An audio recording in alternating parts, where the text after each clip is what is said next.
Hello, my name is Annie and welcome to my YouTube channel and welcome to this video. Today I'm going to be talking a little bit about myself. I want you to get to know me better, so I'm gonna do that. Thus far on my YouTube journey, I haven't really done a classic get to know me video. I've done, well, you can just look on my account and see, but I've done just some cool videos here and there, just whatever I feel like doing. And I want to be a little bit more intentional about what I'm creating. So I sat down today to film for you and yeah. First off, let's get the basics out of the way. I'm Annie, I'm 22 years old, and I'm from Halifax, Nova Scotia. If you don't know where that is, it's in Canada. And if you don't know where that is, check your geography skills. Hello? And please, everyone outside of Canada, please try to educate yourself on Canada a little bit because it's humiliating. It's bad. Anyway, I'm from the East Coast of Canada. I have lived here my whole life, and let me tell you, it is my great dream to leave. I want more than nothing else to get out of this city, but it is my home. I do love it, but I gotta get out of here. Like, I gotta get out of here. I just feel like I haven't traveled much in my life, but when I do travel and I'm in another city, I feel like I just breathe easier and I feel more myself and I feel more authentic. But when I'm here, there's just this weight that's weighing down on me. I don't know if that's a Halifax specific thing, or if that's just a me thing, or if that's just a hometown thing. I don't know. All I do know is I want to get out of here and I want to see the world. My plan when I was a little girl was I basically wanted to be Jessie from the show Jessie. I remember telling my brother, I was like, I'm going to become an au pair. I'm going to go to LA and then I'm going to do auditions and I'm going to be an actress. Instead, as I went into my adult years, I then decided to go to university and get a degree in acting. So the vision's still there. There's still like the heart of what I wanted, which was to be an actress, still in the present is a part of my life, which I'm very glad about.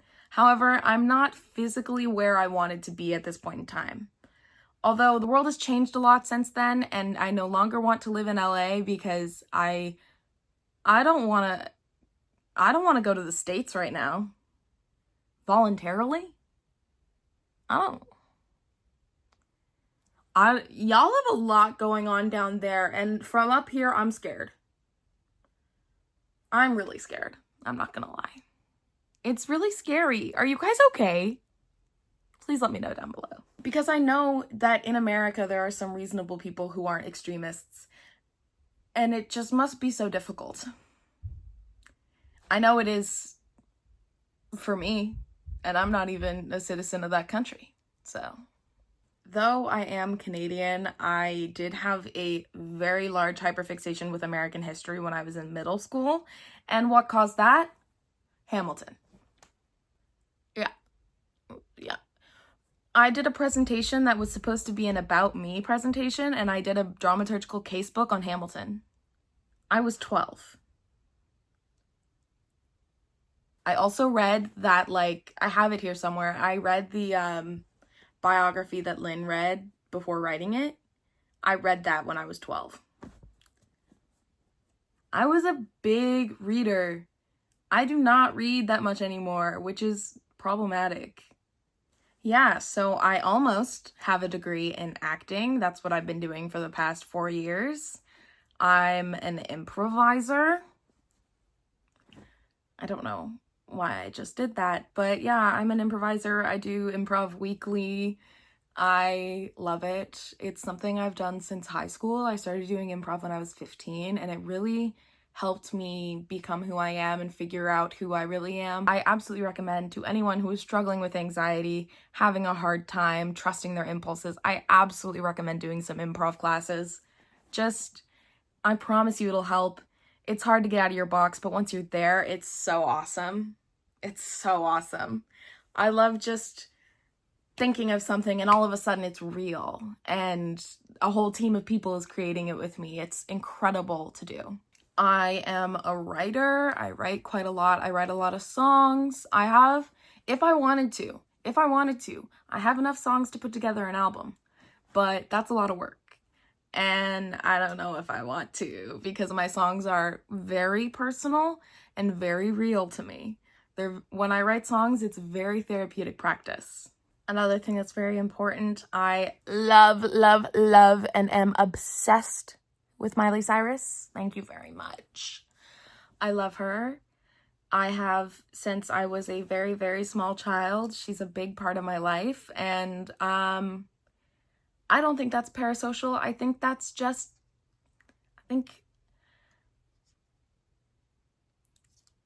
it is definitely parasocial, but I think it's okay. I think it's good. I think it's good to have a role model, especially one that has had so many eras and grown and changed and has shown me that it's okay to grow and change and all of these things. And she's absolutely an inspiration for me as an artist. I mean, the art she creates is just so, something beautiful. I could talk about this for days. I need to make a Miley Cyrus video. That's what I need to do. I need to start talking about my special interests on here because I can yap for hours. Anyway, I have my trusty dusty iPad and I'm going to look up some icebreaker questions and I'm going to answer them and we'll see what happens. Okay, so one of the first questions here is, if you were on a deserted island, what album would you bring? And my answer has been the same for this question since I was about 8 years old. Probably before that, honestly. Hannah Montana, the movie soundtrack. Hear Me Out. I'm not a big country gal, but it's an album with multiple genres. I love every single song that's on there. Every single song is different all around. It's just a great album. I get two of my favorite people, Miley Cyrus and Hannah Montana. One time my brother tried to convince me that they were actually two different people and I kind of believed him and I cried.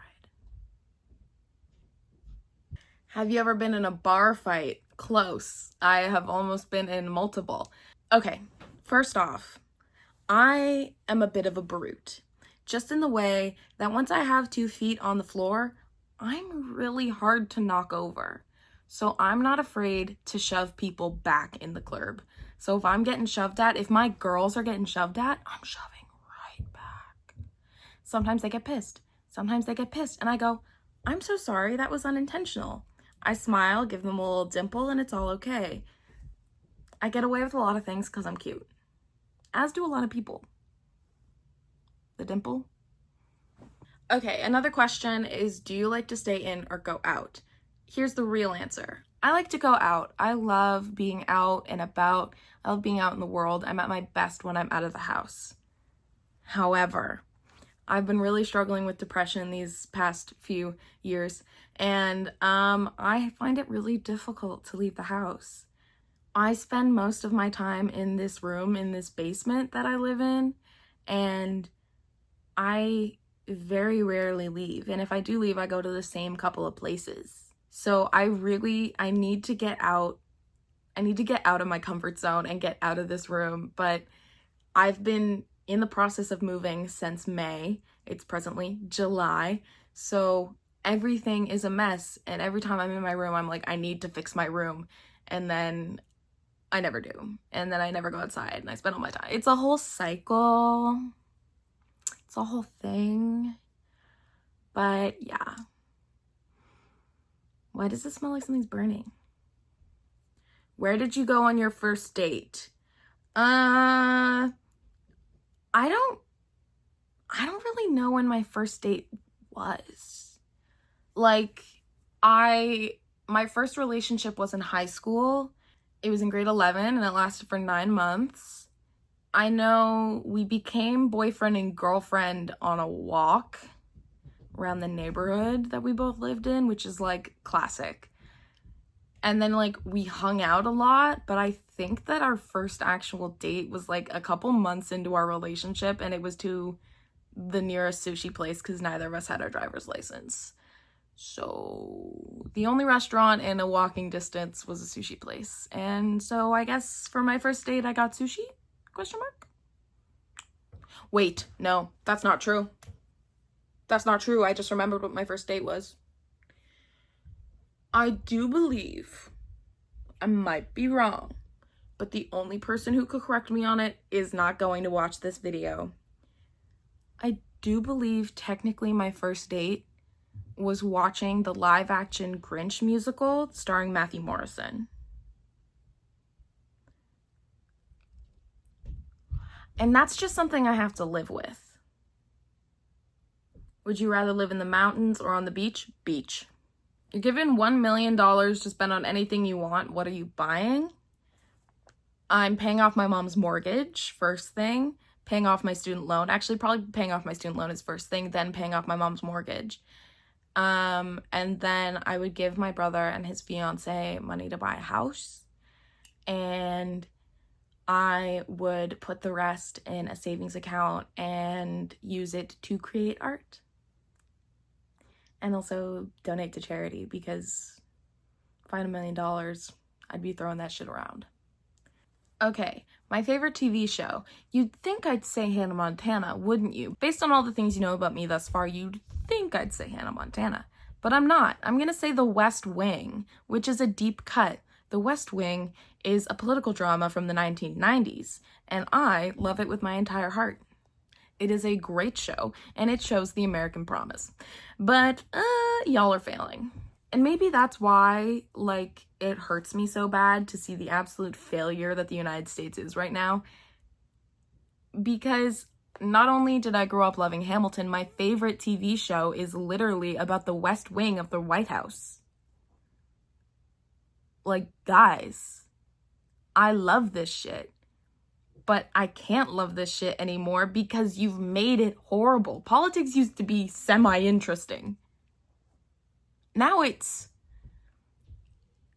just lunatics. Like, it's so interesting because you watch this show from the 90s, early 2000s, and you see them talk about all of these political issues that are still so prevalent today, and it's truly a masterclass. It's so educational, and it's such a good show. Aaron Sorkin, I love Aaron Sorkin so much. He's the writer and creator of The West Wing. I love Aaron Sorkin. Yeah, so The West Wing is probably tied with 30 Rock because I'm also a huge Tina Fey fan. I love Tina Fey. Anything she creates, I'm absolutely there. Have you ever gotten detention in school? I used to get detention all the time because I was always late. I was always late to school, and so I'd have to stay late, which just sucked. And then later in life, I got diagnosed with a sleep disorder. Who can you not survive without? My brother. I love my brother. He is the person I'm like probably closest with and have been my whole life. What does your dream life look like? Okay, so there's a couple avenues. As someone who has made the choice to be an actor and an artist, I have learned not to get my hopes up about certain things. So when I think about what I want my life to look like, I'm not too hung up on any details. Like, you never know when you're gonna get cast. I can't say my dream life. Well, okay. It all depends on if you get cast in something, what you get cast in, and where that takes place. Being an actor, your life could lead literally anywhere. So it's kind of hard to judge. However, my dream life has two paths right now. One path, and this is like my dream scenario, so like take it with a grain of salt. I'm on a sitcom, and I either have a producer credit or a writing credit on this sitcom as well. So I'm involved in the creation of the show and the performing of the show. And I would be living in a big city wherever this show takes place. and I would have a family and I'd be happy. Dream life route 2, which is probably more realistic and I'm probably gonna end up doing, I want to move to Europe. I went to Prague last year. I lived in the Czech Republic for a month for an exchange program, and I absolutely fell in love with Prague. I recently signed up for a course for teaching languages in foreign countries, so I am heavily considering packing my bags, moving to Prague, and never looking back. Never say never, I'll probably come back, but I would like to live a few years of my 20s in Europe. I think that would be pretty fun. Have you ever been blackmailed? Yes, and I can't comment on it. Do you like to argue? Yes and no. Do with that what you will. Most adventurous thing you've ever done? Probably putting all of my friends in clown makeup and pretending to be a traveling circus. That was also in Czechia. Do you have any secret tattoos? It's not a secret, but I have one tattoo. It's just here on my arm, and it's kind of like, it's easy to not notice. It's easy to miss. Have you lied about your grades? Yes. Do you make excuses to skip going out or opt for a night in? Do you make excuses to skip going out and opt for a night in? Sometimes, but more often than not, I'm the friend that's texting like, please come out with me. So, do you have any pets? Technically, no. In reality, yes. So first off, my dad's cat, Peggy, we got Peggy when I was about 14 years old. She is my baby. I love her very much. However, don't live with my dad anymore. Who do I live with? My brother, who has 2 cats, Archie and Nugget. They are 2 very prominent characters in my life, and I love them absolutely to death. They are so annoying and so sweet and just absolute characters. Have you ever had a total meltdown in public? When haven't I? Well, I actually haven't in a while, but growing up as someone with severe anxiety, I would have panic attacks in public quite frequently. But I haven't had a panic attack in a while, so that's nice. Were you, or are you still, afraid of clowns? No. I'm literally the mayor of Clowntown. My friends call me that. Because I like doing clown makeup and putting people in clown makeup. It's so fun. I love clowns, and I'm trained in clowning. Hello. Have you ever tried to successfully summon anything with a Ouija board? I remember one time we had a Ouija board made out of cardboard. This was like me and some girls I went to elementary school with. We had like a makeshift Ouija board and we were all doing it, and I was talking to my dead grandfather who I've never met, but I'm about 95% sure that it was one of the girls just moving it because I don't trust them. I did at the time, but I shouldn't have because backstabbed. So, what's your craziest one night stand story? Okay, I'm gonna tell this story. If you're related to me, I need you to promise to skip ahead. So this guy has been dubbed in my life by my friends as 45-minute guy. Not because he lasted 45 minutes, because he only lasted 45 minutes in my apartment. I invited this guy over to come watch a movie. We had been talking for a couple of days. He comes over. My roommate always liked to judge people's shoes back when I lived with my friend Emmy, and this guy's shoes were absolutely disgusting, but they were huge. This man, very hot, very attractive, nothing in the head, absolutely nothing. We're watching this movie for a couple minutes and then he hits and we start making out, whatever, next thing, yada yada yada, things escalate. We do the do. He lasts maybe 5 seconds. Once he's in, he's out. We watch about 5 more minutes of the movie and he says, I have to go home. I walk him out. My roommate opens her door and goes, did he just leave? And I go, uh-huh.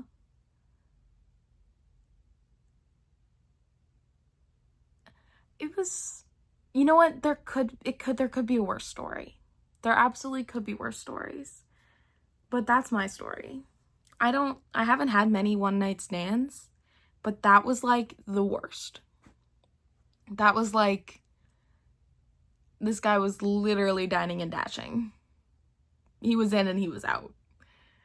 So fuck that guy, I guess. And then he unmatched me when he got home. So I guess he was embarrassed. I don't know. Who was the worst performer out of everyone you've slept with? That guy. What color is your underwear? Pink.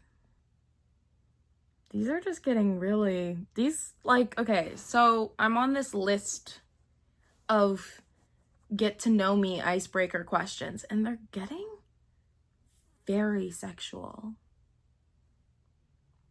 Have you ever gotten a fake number from someone? Yes. Have you ever given a fake number to someone? Yes. What's your best move? I don't really have moves. I just kind of am slightly off-putting and I have nice breasts. I don't know. Well, that's the end of those questions. Let me think if there's anything else I want to say before I end this video.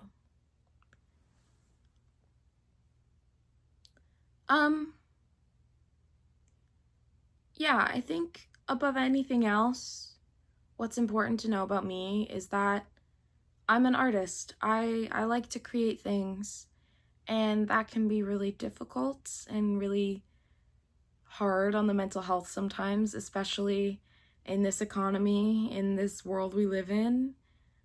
I have had a lot of struggles in the past few years, and I'm trying really hard to have hope. And I'm trying really hard to push myself to reach my potential. And yeah, I love telling stories. I love writing stories. I love performing stories. I love every aspect of it. I love building them. I love like dramaturgical work. That is absolutely up my alley. I'm just a silly gal who wants to make YouTube videos. So that's what I'm gonna do. I hope you enjoyed this video. If you did, please give it a thumbs up and maybe comment down below and subscribe or something. Thank you so much for joining me. I hope you have a wonderful day.